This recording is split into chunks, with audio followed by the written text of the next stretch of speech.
a judge in Oklahoma is now deciding whether or not a historical lawsuit stemming from that 1921 Tulsa Massacre can actually move forward. Reparations are being sought for survivors and descendants. Of course, it was over 100 years ago that a white mob destroyed the Greenwood district, which included Black Wall Street.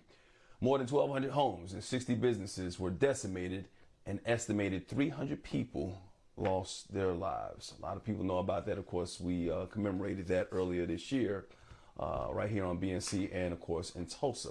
Meanwhile, Justice Correspondent Candice Kelly joins us this morning with more on the hearing and its potential impact. Good morning to you, Candice. Good morning.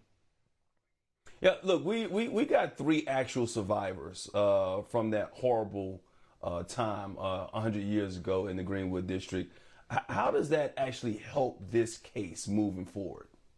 You know, it's really important because you have people who are alive who can give firsthand accounts of what went on. These are people who said that they heard the screaming during the time of the Tulsa Massacre, that they saw buildings being burned, that they saw churches being burned. So whenever you go into court, you have to have the proper plaintiff in order to actually file the lawsuit.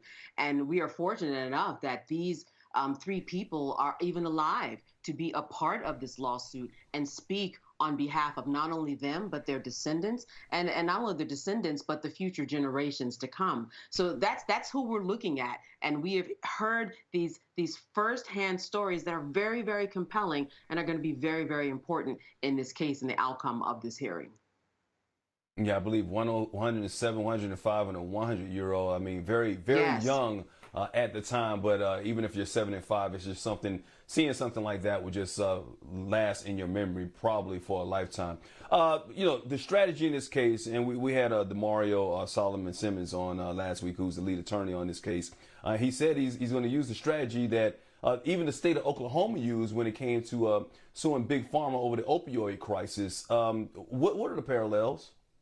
Well, listen, when we think about the opioid crisis, what we are looking at is the inability of officials to act or something that they perhaps did to even cause even further harm. So the opioid crisis, the officials across the country from various states have been accused of not doing anything in order to monitor opioids and how they're distributed out in the community, for not monitoring doctors and managing them. Similarly, this is what the plaintiffs are saying in this particular case. They're saying, listen, when this massacre happened in 1921, you did nothing in order to help anybody who was a descendant of this massacre. In fact, you made it worse by holding Black people accountable for what happened. There were Black people who went out and actually had to clean up the destruction. And so they are saying that this caused systematic racism that the government did not do anything about, that the city of Tulsa, the county of Tulsa, even the Chamber of Commerce is named in this lawsuit,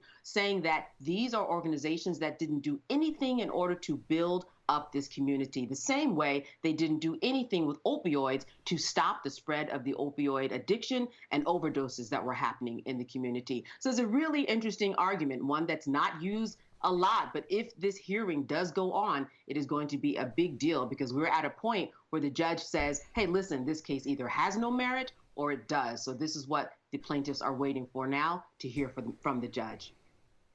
Yeah, so we talked about the descendants and everything you just said, and now we're waiting on that judgment from her. What does your gut tell you as far as the case moving forward? Do you think they will actually have their day in court, their long-awaited day in court?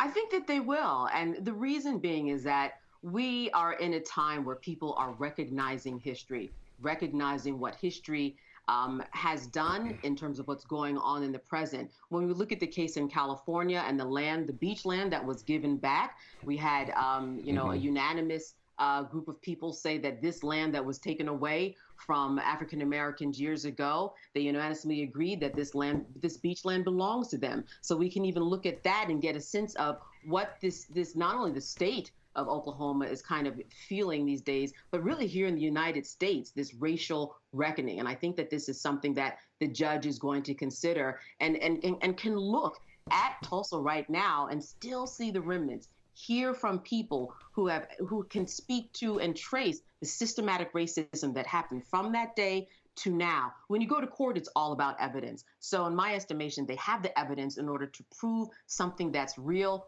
enough for this lawsuit to be carried out and move forward.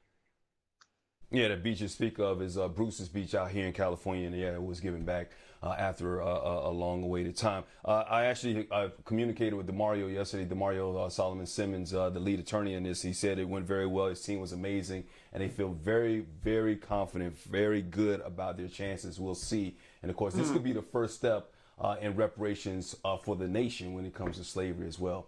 Yes. Our justice correspondent, Candice Kelly, you want to speak on that real quick?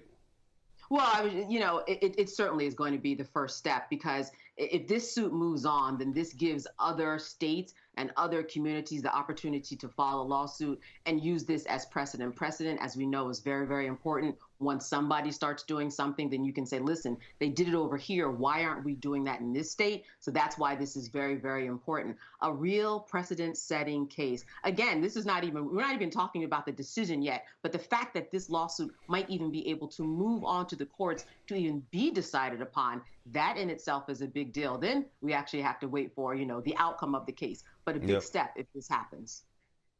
Yeah, we got to make progress. At least we can have that story being told and be annotated in the logs of history, so to speak, when it comes to the court system. Candice Kelly, it's always a pleasure. We always get more knowledge from you. We'll check back in with you a little bit later.